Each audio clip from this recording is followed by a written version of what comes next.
Hello everyone, a very warm welcome to LearnAcademyPlus, your own YouTube channel.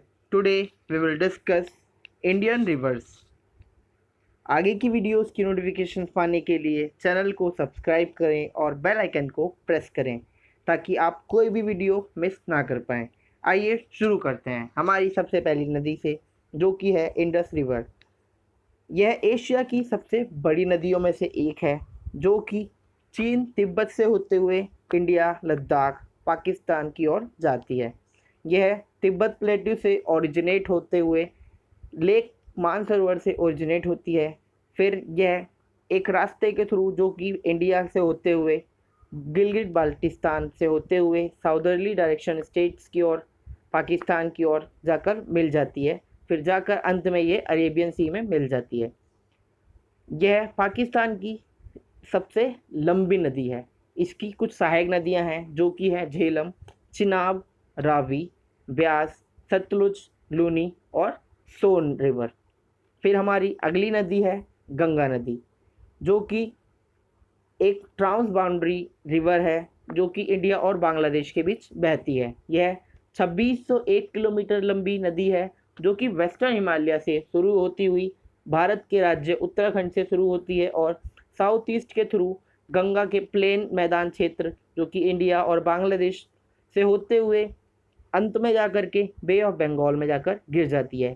यह नदी भारत की बहुत ही पवित्र नदी है। इसके संगम, जो कि जाकर प्रयागराज वगैरह में मिलते हैं, वहाँ पर यह एक पावन संगम बनता है, जिसका की धार्मिक मान्यता बहुत है। वहाँ पर कुंभ के मेले भी लगते हैं। इसकी कुछ सहायक नदियाँ हैं, जो कि यमुना, चंबल, सोन आदि। गंगा रिवर, जो कि बहुत ही सुंदर नदी है। फिर आती है हमारी यमुना नदी। यमुना नदी, जिसे जमुना या जमुना के नाम से भी जाना जाता है, यह सेकेंड लार्जेस्ट ट्रिब्यूटरी नदी है गंगा नदी की और भारत की सबसे लंबी सहायक नदियों में से एक है। ये ओरिजिनेट होती है यमुनोत्री ग्लेशियर से, जिसकी हाइट है 6387 मीटर और साउथ वेस्टर्न स्लोप बंदर पूछ पीक, वहाँ से ये ओरिजिनेट होती है और उत्तराखंड की ओर से ओरिजिनेट होकर के यह फिर लास्ट में आकर गंगा के बेसिन में जाकर मिल जाती है।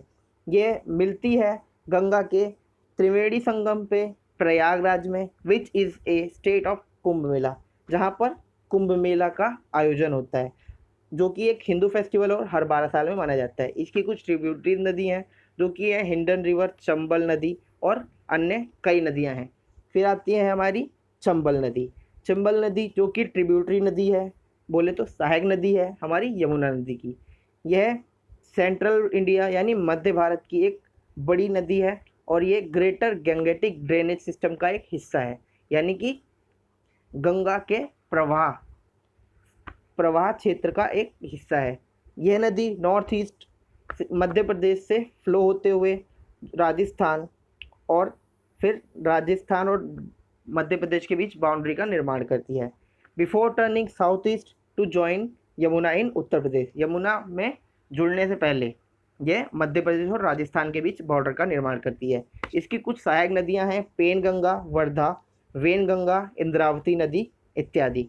फिर हमारी अगली नदी है ब्रह्मपुत्र नदी, जो कि यारलंग सांगपो के नाम से तिब्बत में जानी जाती है, सिहांग और दिहांग के नाम से अरुणाचल प्रदेश राज्य में जानी जाती है और फिर दिलाओ के नाम से असम राज्य में जानी जाती है। यह एक ट्रांस बाउंड्री रिवर है, जो कि चाइना, इंडिया और बांग्लादेश के बीच बहती है।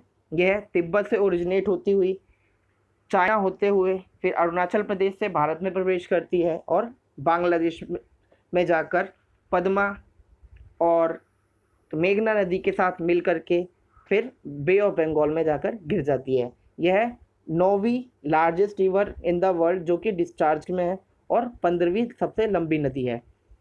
इसकी कुछ सहायक नदियां हैं। जो हमारी अगली नदी है गोदावरी नदी, जो कि भारत की दूसरी सबसे लंबी नदी है गंगा नदी के बाद। यह 1465 किलोमीटर की लंबी नदी, जो कि ईस्ट की ओर फ्लो करती है। इसका प्रवाह तंत्र महाराष्ट्र, तेलंगाना, आंध्र प्रदेश, छत्तीसगढ़, ओडिशा से होते हुए सीधा बे ऑफ बंगाल में जा गिरता है। यह नदी अपना एक काफ़ी लंबा सहायक नदियों का एक जाल रखती है, जो कि गंगा और इंडस नदी के बाद है। इसे वृद्ध गंगा के नाम से भी जाना जाता है। इसकी कुछ सहायक नदियां हैं, जो कि Penganga river, Wardha river, Wainganga river, Indravati river और सावरी रिवर। यह नदी भारत की दूसरी सबसे लंबी नदी है दोस्तों, इसे जरूर याद रखना। और इसे वृद्ध गंगा के नाम से जाना जाता है तथा ये बहुत ही सुंदर नदी है और बहुत ही अलौकिक नदी है। धन्यवाद।